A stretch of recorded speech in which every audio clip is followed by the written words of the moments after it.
Mumbai Tug brought to you by Sunny's World. Pune's Pride Sunny's World, life in Funshine.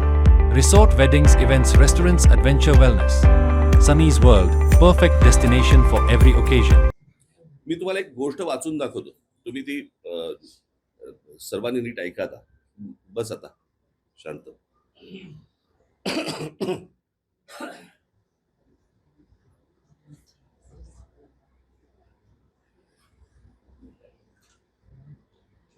तुम्हाला वाटेल मी हा मगाचपासून mobile का घेऊन बसतोय, तर मोबाईल मला कोणाची फोन येणार नाहीये. मला एक गोष्ट वाचायची म्हणून तुम्हाला ठेवलंय बरोबर.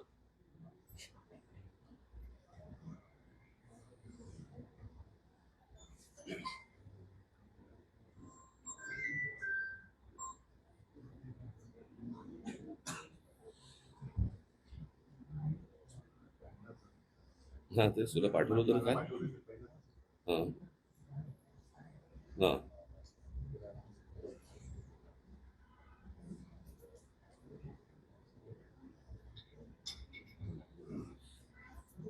हा एक लेख आलाय, मी तुम्हाला मुद्दामून वाचून दाखवतो. तुम्ही गप्प बसा रे आता. एक तर उशिरा येऊन कॅमेरा लावू नका तुम्ही. बाकीच्यांकडनं आउटपुट घ्या नंतर.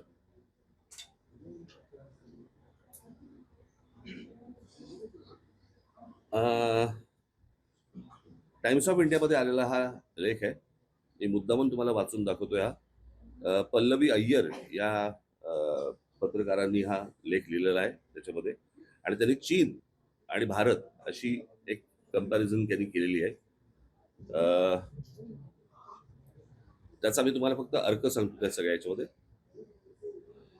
आपली आणि चीनची तुलना खरं तर करू नये. मोठी लोकसंख्या ही एक गोष्ट सोडली तर खूप फरक आहे. आपल्यात मुख्यतः तिथे लोकशाही नाही आणि आपल्याकडे ती आहे. तिथली राज्यव्यवस्था वेगळी आणि आपली वेगळी. परंतु तिथे शाळा झाल्यानंतर, 10वी झाल्यानंतर, शाळा झाल्यानंतर चीनमध्ये सगळी मुलं एक परीक्षा देतात. सगळी. त्या परीक्षेला गावकाव असं नाव आहे. गावकाव. मागे आवाज बंद करा रे तुम्ही, नाही तर निघून जायला सांगता ना. एक तर ते पत्रकार नाहीयेत. भारतात नीट दिली. भारतामध्ये नीटची परीक्षा 22,70,000 मुलांनी दिली. तर यावर्षी चीनमध्ये गावकाव नावाची परीक्षा दिली साधारण 1,33,50,000 मुलांनी. भारताच्या 6 पट. त्यात त्यांनी जे केलं ते आजच्या टाइम्स ऑफ इंडियामध्ये पल्लवी अय्यर यांनी दिलंय. त्याच्यात त्यांनी मुद्दे दिलेत. 6 मुद्दे महत्वाचे आहेत. प्रश्न एकाच हे जे प्रश्न आहेत त्याचे प्रश्न पत्रिका, प्रश्न एकाच ठिकाणी तयार केले, परंतु परीक्षा घेण्याची जबाबदारी प्रांतांवरती सोपवली. सर्वात महत्वाचा मुद्दा हे आपल्याकडे जे काही केंद्रीय पद्धतीने जे चालू आहे, एका ठिकाणी पेपर त्यांनी केले आणि राज्यांना सांगितलं की तुम्ही कंडक्ट करा म्हणून. परीक्षा पेपर्स एखाद्या टॉप सिक्रेट प्रमाणे गुप्त ठेवले गेले.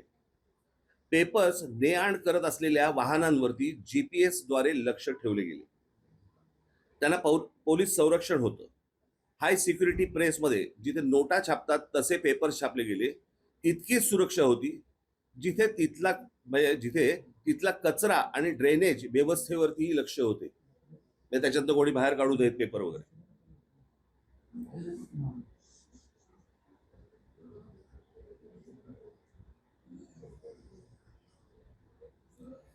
ज्या शिक्षकांनी पेपर्स काढले होते हे मागचे सगळे बाहेर काढतात. जर सगळ्यांना बाहेर काढा. सगळ्यांना बाहेर काढा. जा, सगळ्यांना बाहेर काढा. जरा सगळ्यांना बाहेर काढा.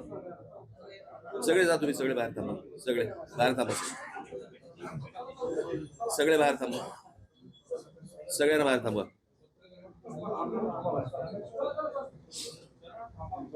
सगळ्यांना बाहेर थांबा. जा, तुम्ही सगळे बाहेर थांबा. सगळे बाहेर थांबा. तुम्ही सगळ्यांना बाहेर थांबा. सगळ्यांना बाहेर थांबा. तुम्ही बाहेर जा सगळे.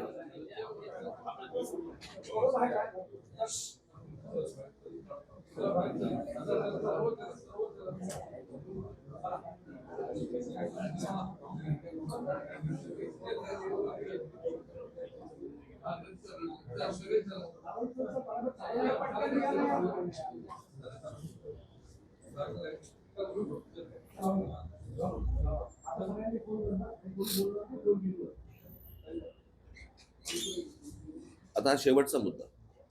ज्या शिक्षकांनी पेपर्स काढले होते त्यांना सुमारे महिनाभर एका संरक्षित सुरक्षित ठिकाणी ठेवलं होतं, कोणत्याही संपर्काशिवाय. सगळा देश त्या परीक्षेच्या आठवड्यात दक्ष होता. बांधकाम गंमत बघा तुम्ही, आपण म्हणतोय तिकडे काय हुकुमशाही आहे किंवा काय जे काय म्हणतोय आणि आमच्याकडे लोकशाही वगैरे, पण आमच्या मुलांनी कशा प्रकारे त्यांचं भविष्य उभं केलं पाहिजे आणि ही परीक्षा सर्वात महत्वाची आहे. सगळा देश त्या परीक्षेच्या आठवड्यात दक्ष होता. बांधकामं थांबवली होती सगळी, कारण मुलांना शांतता हवी म्हणून. वाहनांच्या हॉर्न्सवरती बंदी होती. मुला मुलींना वेळेवरती परीक्षा केंद्रावरती पोहोचता यावं म्हणून वाहतूक वळवली होती. पोलिसांनी स्वतः शटल सर्व्हिस सुरू केली होती. रस्त्यावरती उभे राहून स्वयंसेवकांनी मुलांना फुकट नेण्या आणायची सोय केली. पाणी पुरवलं, अगदी खाद्यपदार्थ सुद्धा. म्हणजे हा एका परीक्षेसाठी सगळा देश उतरला होता. फक्त सरकार नव्हे, चीनमध्ये हुकुमशाही आहे, परंतु आम्ही गुणांची कदर करतो आणि सगळ्या गुणी मुलांना प्रगती करण्याची समान संधी आहे, हे यातून सांगत ते होते. नीटच्या परीक्षेमधनं आपल्याकडे जे विद्यार्थी आहेत हे या देशाचं भविष्य आहे. इतर परीक्षा देणारे विद्यार्थी त्यांचं हे आपल्या देशाचे भविष्य आहे. त्या मुलांकडे कोणताच लक्ष नाही. दरवर्षी पेपर फुटतायत. म्हणजे हे नीटचं आंदोलन जेव्हा चालू होतं त्यावेळेला 2 पेपर फुटलेत. म्हणजे ह्या शिक्षण पद्धतीवरती जर समजा कोणाचंही लक्ष केंद्रित नसेल, कोणी त्या गोष्टीला गांभीर्याने घेत नसेल आणि त्याच्यानंतर तुम्ही म्हणाल मुलांनी चिडायचं नाही, मुलींनी चिडायचं नाही, तरुणांनी रागवायचं नाही, शिव्या द्यायच्या नाहीत, मग शिव्या द्यायचा अधिकार फक्त काय भाजपला आहे? लोकांच्या आया बहिणी काढण्याचा फक्त अधिकार भाजपला आहे?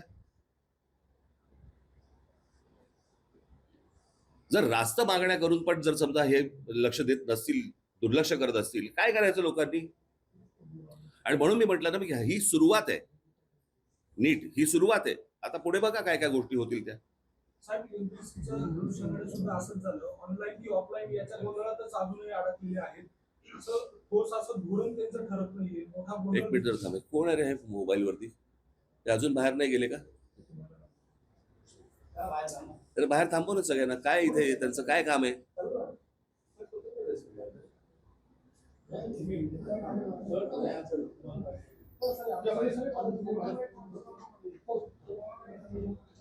तुम्ही आता जंतर-मंतरच्या आंदोलनाची उद्देश मांडलात, हे भाजपमधीलच अंतर्गत भांडण प्रदेश नक्की काय मी सांगितलं होतं ना मागच्या वेळेला. मी एका पत्रकार परिषदेमध्ये, मी माझ्या सभेमध्ये पण सांगितलं, माझ्या भाषणामध्ये पण सांगितलं होतं. हे प्रत्येकाच्या महत्वाकांक्षा मोठ्या झालेल्या आहेत. आम्हाला पंतप्रधान व्हायचंय, मला पंतप्रधान व्हायचंय. त्याच्यामुळे त्या दिवशी मी जे सांगितलं ना, की ज्या वेळेला तुम्ही समोरचे शत्रू ज्यावेळेला संपवतात त्यावेळेला शत्रू तुमच्यामध्ये निर्माण होतात आणि ते जगाचा इतिहास आहे. हा ही प्रोसेस भाजपमध्ये सुरू झालेली आहे ऑलरेडी. आता ती थांबू नाही शकत.